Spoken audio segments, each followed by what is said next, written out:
It's time for a new project. Let's make this bike electric powered.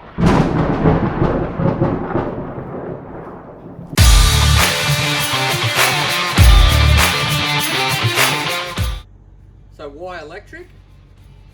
Well, there's a few reasons for it. The price of fuel at the moment is pretty crazy.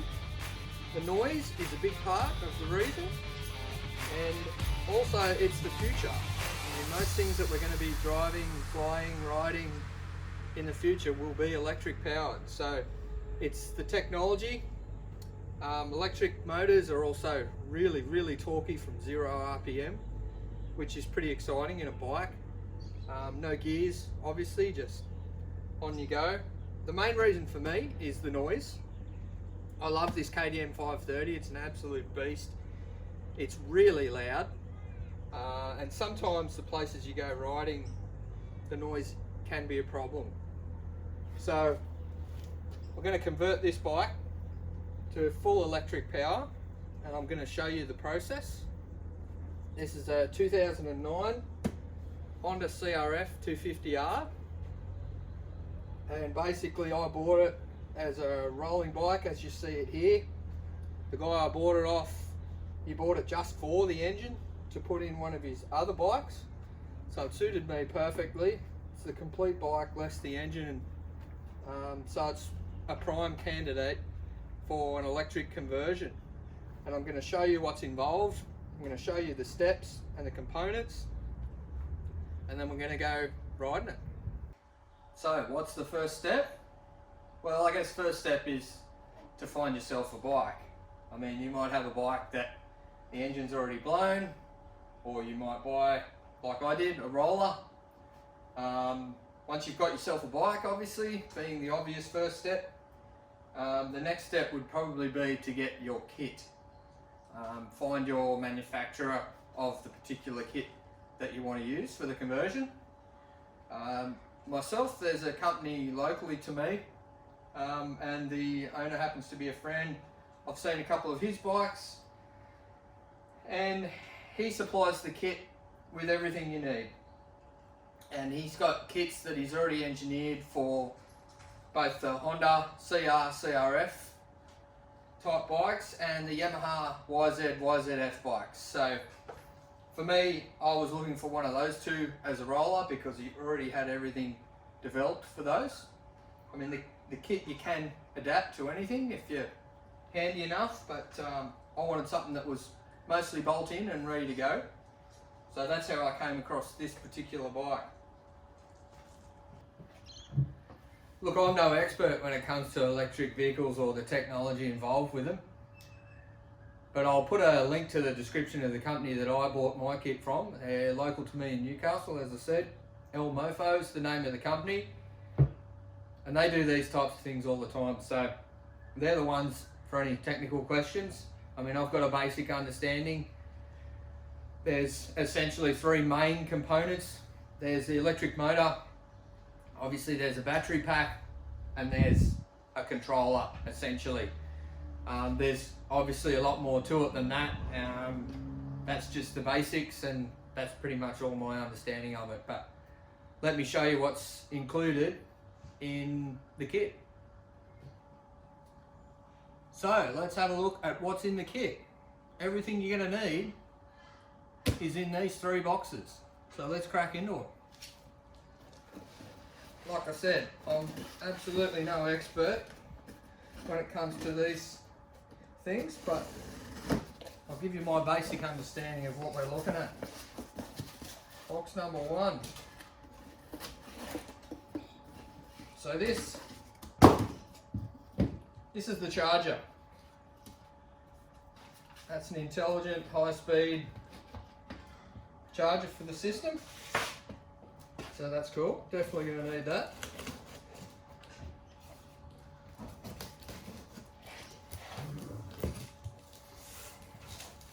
Let's have a look in this one.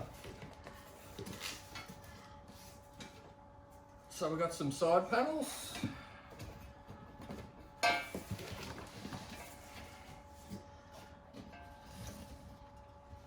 On the side of the bike to support things.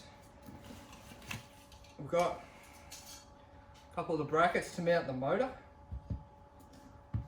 Put them there. We've got the motor itself, and she's a fancy looking bit of gear. Looks like it's got most of the wiring already installed too, some of which I think might need to be unplugged, but it's all here to show you how it all goes together. This orange thing being the controller. Get this out of the way.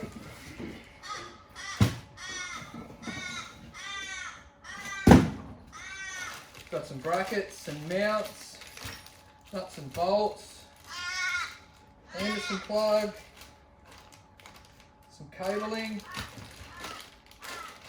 some big fat wires, and some really nicely terminated connectors and harnesses.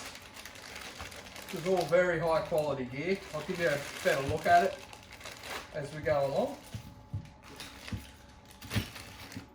Box number 3. Let's have a look in there.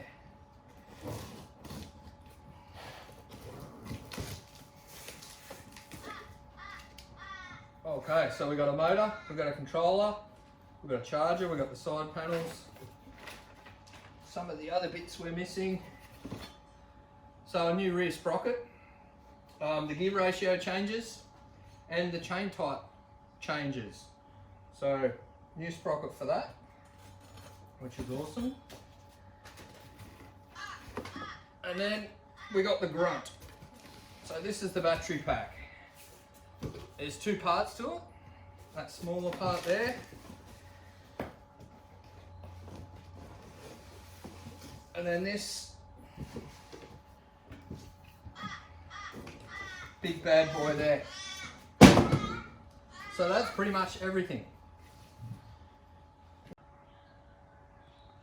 Okay, so here it all is again. So you got the battery packs, 2 pieces. Got the sprocket, you got some mounting brackets, fasteners, cables, engine mounting brackets there, side panels, charger there, electric motor, controller. You've got, and correct me if I'm wrong, like I said, I'm no expert, but you've got the throttle transducer or sensor. You've got your on-off switch. Then you've got this isolating system as well, and a display that displays all your information on battery, condition, range, mode, how much power you're using, how much you got left. So this is the electric motor. All very, very nicely made. Awesome bit of gear. So again, I'm no expert on it. Any questions regarding the technical side of it, please talk to El Mofo. I'll put a link in the description, as I said. So talk to them, and even regards to pricing, you know, it changes all the time, as we know. So talk to them if you want to know prices or anything technical.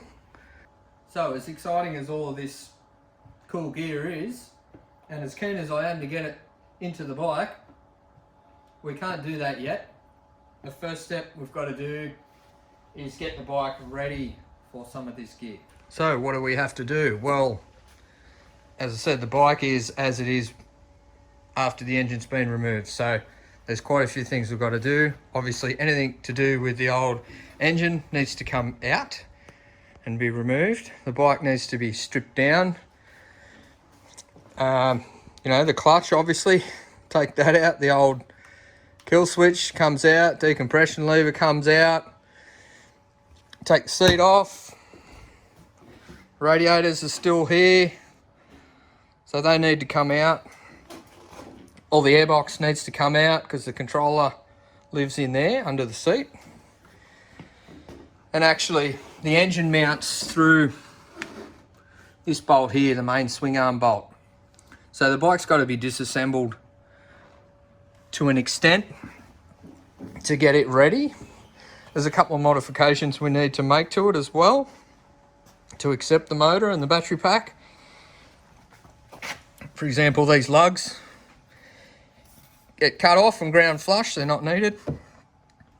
As I said, the radiators are in the way.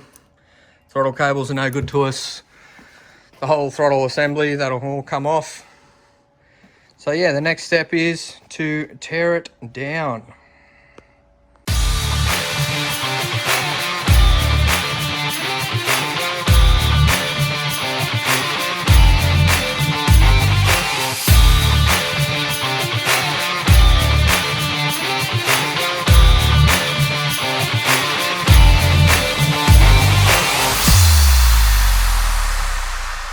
Okay, so the bike's all stripped down, as you can see. Seat came off, tank's been removed, radiators are all gone, clutch assembly's been removed, throttle's all been taken off, the airbox, all the plastics, obviously, as I said, pretty much a bare rolling frame now. And the next step is to give everything a really, really good clean and degrease. So I'm going to take it outside and pressure wash it, degrease it, clean everything up. The airbox, for example, you know, there was quite a lot of oily residue from filters and stuff like that, and of course that's where our controller lives with the new setup, and that's not going to be any grease or oil involved with any of that. So got to give everything a really good clean, get all the residue off everything, and then we'll be ready to go to the next step.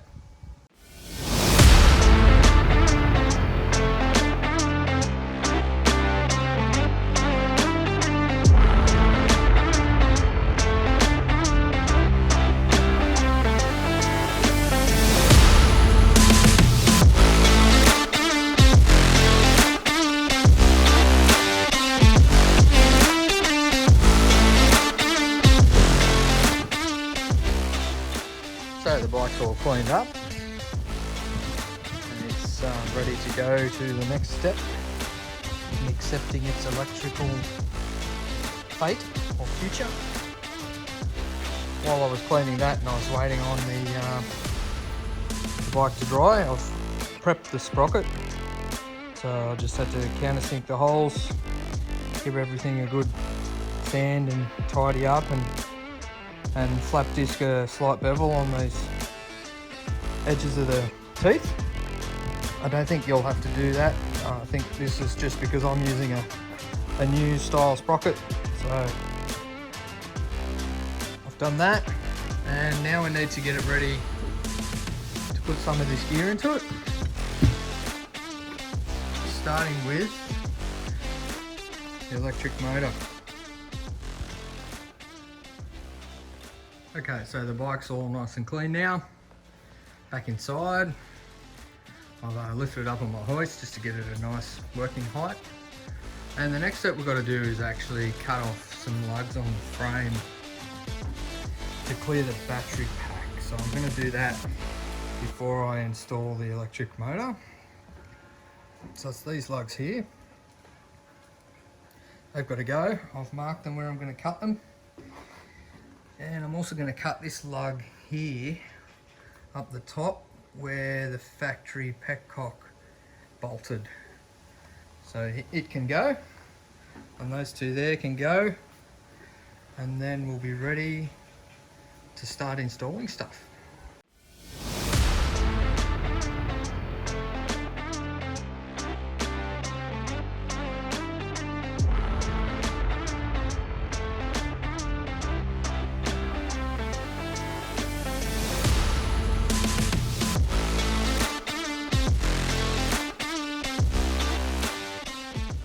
Okay, so that's all done. Here's what I used. I used an inox wheel on my 5-inch grinder, and then a flapper disc on another grinder. Make sure you use all your safety gear. These are the 3 lugs that I cut off. And then here's where they were on the frame. So all nicely ground back and smoothed over. And that one under there, a little bit more of a flap disc just to clean it up so you nearly can't tell I was there. And the reason you have to do this is because the battery pack has been designed to take up the entire available space left. So yeah, it's quite a tight fit when you mount the battery pack, so you've got to make that extra clearance, and it's not needed to actually mount onto anything. So one final thing before I put the grinders and stuff away to prepare this bike, what I'm going to do is I'm just going to slightly thin out this surface here at the leading edge of the swing arm, just because the electric motor sits in here and it fits rather tightly against that. And of course variances in castings and stuff, just to help with a tiny bit more extra clearance, I'm just going to flap this back ever so slightly, not enough to weaken it, just to provide that tiny bit more clearance for everything. Okay, so that's done, and literally as you saw, it's just a quick going over, quick linishing, just smoothing out the casting, making sure there's no lumps or bumps or any imperfections in the casting that's going to cause clearance issues. So what are we powering this beast with? Well, here it is. Here's the electric motor. This is where all the magic will happen. This is what's going to power the bike, and it's, from what I can read on the label, and as I said, I'm no expert please, but I think it's a 4 kilowatt or 4,000 watt motor. I don't know the torque specs or anything else like that, but if you want to know any more technical info, please talk to El Mofo about it. So it's the first thing to go in. It mounts using these 2 plates and this through bolt and this custom fabricated aluminium bracket, which passes through here. And the motor itself actually has 2 lugs on it, and they actually pass through this space in the swing arm bolt. So that's the next thing that's got to come out before the motor can go in. Oh, and if you're wondering, the motor weighs just over 13 kilos. There's also this spacer that goes between the lugs on it for when I position it in between the end of the swing arm.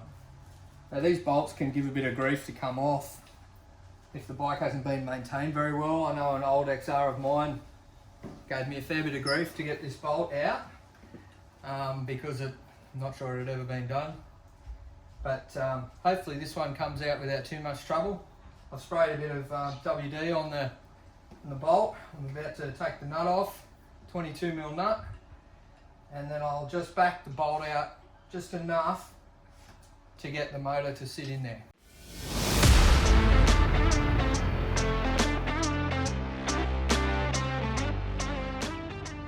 So there it is, it's all backed out, ready to accept the motor and the mounting brackets.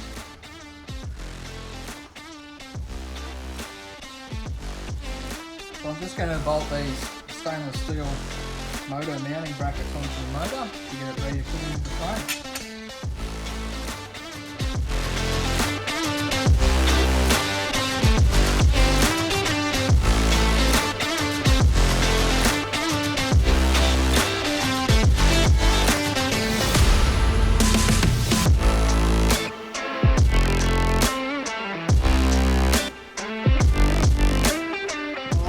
So in she goes.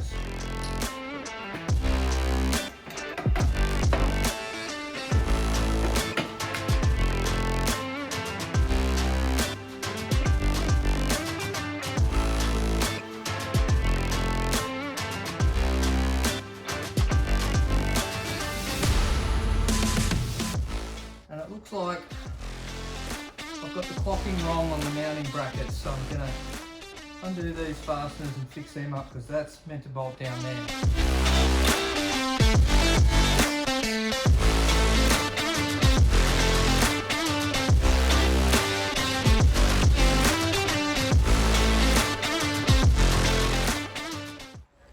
So there it is, guys. The motor is essentially mounted. Swing arm bolts back in. Stainless brackets are on. This bracket here holds the battery pack. I don't know if I've got that round the right way, I'll just need to check. But cables have been routed up through the frame, up towards where the old airbox was, which is where the controller's going to live. So yeah, so that's it mounted. So that's going to be all for today, guys. Join us next time when we continue with the build. And if you like what you saw and you want to follow, give us a like, subscribe, turn that bell on, and we'll see you next time.